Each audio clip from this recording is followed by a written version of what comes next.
मेरे मोअज़्ज़ज़ नाज़रीन इकराम, शादी की पहली रात, दुल्हन को थप्पड़ों की सलामी। सहेलियों ने ऐसा क्या मशवरा दिया कि उसे दूल्हे से मार पड़ गई। अस्सलामु अलैकुम वरहमतुल्लाहि वबरकातुहू। मेरे मोअज़्ज़ज़ नाज़रीन इकराम, शादी की पहली रात दुल्हन की सहेलियों ने एक ऐसा मशवरा दिया कि दुल्हन ने वो गलत हरकत जो है वो दूल्हे के साथ कर दी।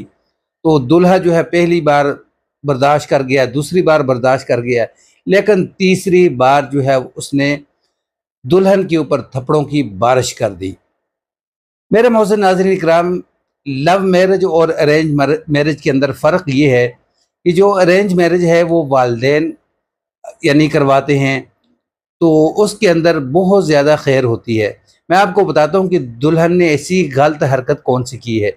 लेकिन जो लव मैरिज होता है ना, तो उसके अंदर दूल्हा और दुल्हन दोनों मियाँ बीवी को काफ़ी टाइम मिल जाता है, यानी एक दूसरे की बातें शेयर करने का, यानी दुख सुख जो है वो खोलने का, पिछली ज़िंदगी के मुतल्लक जो है वो गुफ्तगू करते हैं। तो इसी तरह जो है वो करते करते एक दूसरे के साथ फ्री हो जाते हैं। वो फ्री इतने हो जाते हैं कि दूल्हे ने जो है ये वाक़या जो है बतलाया है।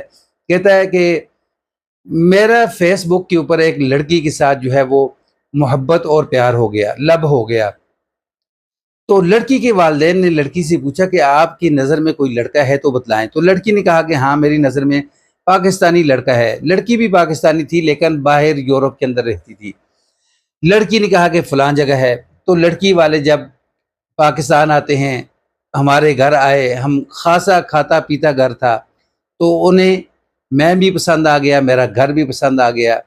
तो उसके बाद हमारी मंगनी हो गई। जब मंगनी हो गई तो मंगनी के दौरान जो है मुझे मेरी होने वाली बीवी ने मुझे कहा कि मैं शादी के बाद आपको अपने साथ ले चलूँगी। मैं भी बड़ा खुश हो गया कि मैं भी यूरोप देखना चाहता हूँ। तो उसके बाद तारीख जो है वो शादी की रख दी गई। लेकिन मुझे मेरी होने वाली बीवी ने कहा कि आपने वलीमा जो है फ़लाँ जो शहर का होटल है, बड़ा महँगा तरीन होटल था, उसके अंदर रखना है। तो मैंने कहा ठीक है, क्योंकि मैं मोहब्बत करता हूँ आपसे। फिर उसके बाद कुछ दिनों के बाद मुझे, यानी मेरी होने वाली बीवी ने मुझे कहा कि आपने मुझे इतना सोना जो है, इतने तोले सोना जो है वो भी डालना है। तो मैंने कहा कोई बात नहीं, इज़ ओके। तो फिर उसने मुझे कहा कुछ दिन गुजरने के बाद कि यानी आप जब मेरे लिए ड्रेसिंग लेने जाएँ ना, कपड़े लेने जाएँ, मुझे साथ लेकर जाना है। वलीमे का सूट जो है मैंने खुद खरीदना है। कहता है कि जब हम कपड़े खरीदने गए तो दुल्हन जो है मेरी होने वाली बीवी, यानी उसको भी बुला लिया। तो उसने सूट जो है देखा, वो तकरीबन 5 लाख रुपए का था। मैंने कहा कोई बात नहीं, मोहब्बत में सब कुछ जायज़ है, चलने दो। उसने सूट भी खरीद लिया। कहता कि हत्ता कि हमारी शादी हो गई बड़े धूम-धाम के साथ। जब शादी की पहली रात थी ना, मैं जैसे ही अपनी दुल्हन के पास जाता हूँ, तो दुल्हन एक यानी ऐसी गंदी हरकत करती है, पहली बार मैं बर्दाश्त कर जाता हूँ। फिर दूसरी बार जब उसके करीब मैं जाता हूँ, फिर वही गंदी हरकत। तीसरी बार जब दूर मैं बैठा था, वो मेरे करीब आकर बैठी, मेरे साथ गपशप करना चाही, तो मुझे किसी बात के ऊपर गुस्सा आया, तो मैंने उसके थप्पड़ जो हैं वो जड़ दिए। तो आगे से उसने मेरे भी थप्पड़ मार दिए। तो वो रोती हुई बाहर गई। तो मेरे वालिद साहब ने पूछा क्या बात है बेटा? तो उसने कहा कि मैंने इस लड़के के साथ रहना नहीं, ये गंदा बंदा है। तो वालिद साहब ने बड़ी कोशिश की पूछने की, उसने बताया नहीं। कहा कि मेरे घर वालों को अभी फ़ोन लगाएं, मैंने इसके साथ नहीं ज़िंदगी गुजारनी।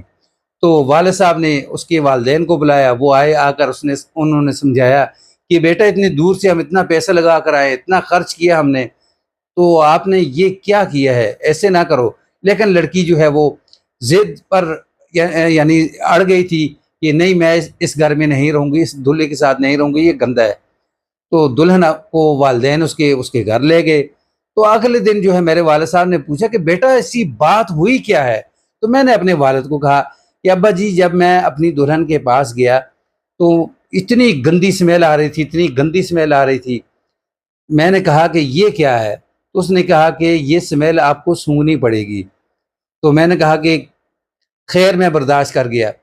फिर दूसरी बार जो है मैं जैसे उसके करीब गया, फिर वही गंदी स्मेल। तो मैंने कहा कि आपका पेट ख़राब है? तो उसने कहा हाँ, मैंने खाना ज़्यादा खा लिया, मेरा पेट ख़राब है, इसलिए गैस जो है वो हो गई है। तो खैर, कहता कि जब तीसरी बार ऐसा किया तो मुझसे बर्दाश्त से बाहर हो गया। तो उसने कहा कि ये स्मेल आप मेरी सूंघ नहीं सकते आप। तो मैंने फिर आगे से थप्पड़ मार दिया उसके। तो ये बात हुई। अगले दिन लड़के के जो दूल्हे के वालिदैन हैं वो लड़की के घर जाते हैं और जाकर सारी बात बतलाते हैं और कहते हैं कि बेटा, यानी आपने ऐसा क्यों किया था? यानी आपका पेट खराब था तो आप बाहर जाकर भी ये काम कर सकती थी। तो उसने कहा कि दरअसल में जो मेरी सहेलियां थी वो कहती थी कि देखो, चेक करो कि आपका जो शौहर है आपसे कितनी मोहब्बत प्यार करता है। तो उन्होंने मुझे एक परफ्यूम दिया, इसकी स्मेल चेक करें आप। तो मैंने थोड़ा सा छिड़क दिया, तो उसकी वजह से गंदी बू आने लगी। तो ये पीछे हट गए। फिर दोबारा जब मेरे करीब आने लगे फिर मैंने हल्का सा छिड़क दिया, इनको पता ना चला, फिर गंदी स्मेल आने लगी। तीसरी बार जो है फिर मैंने ये किया और मैंने इनको कहा कि आप मेरी गंदी स्मेल जो है वो सूंघ नहीं सकते। तो इन्होंने आगे से मुझे थप्पड़ मार दिया। तो अब मैं इसके साथ नहीं रह सकती। अब दोनों खानदानों ने समझाया लड़की को कि ऐसा ना करो, ये गलतफहमी थी। जो दूल्हा था उसने भी मिन्नत तरले किए, लेकिन लड़की कहती मैंने अब इसके साथ रहना नहीं। लड़के ने पहले तो जोर लगाया, जब ना मानी तो लड़का कहता है अब मेरा जो जेवर है, जो कपड़ों के पैसे हैं वो तो निकाल के दो। अब लड़की कहती है खबरदार, क्योंकि आपने मेरे थप्पड़ मारे हैं, अगर मैंने अभी इसी वक्त पुलिस को अगर कॉल की तो आप किधर जाएंगे? उसने कहा जेल में। जाना चाहते हो? उसने कहा नहीं। कहा बस भूल जाओ, जेवर भी, ड्रेसिंग के पैसे भी, और जो जो आपने मेरे ऊपर खर्च किया है, बस यही जो है मुझे अलविदा करो और मुझे तलाक दो। अदरी तलाक हो जाती है। तो ये जो वाक़या है ये लव मैरिज का है। यानी आप जब लव मैरिज के चक्कर के अंदर आप एक दूसरे से खुलकर बात करते हैं, मजाक करते हैं, तो ये मजाक जो है फिर यही जो है गुल खिलाता है। जो अरेंज मैरिज होती है उसके अंदर ये होता है कि एक दूसरे के साथ इतनी गुफ्तगू करने का मौका नहीं मिलता, तो इसलिए इतनी ज़्यादा तबाही नहीं होती और वो शादी कामयाब भी होती है। नाजरीन, ये वाक़या जो था ये लाहौर का था। तो अगर ये स्टोरी पसंद आए तो इसको आगे शेयर कर दें, चैनल पर न्यू हो तो इसको सब्सक्राइब कर दें, बेल के बटन को दबा कर रखें ताकि आने वाले इस तरह के वाक़यात जो है वो आपको मिलते रहें। अस्सलामु अलैकुम वरहमतुल्लाह।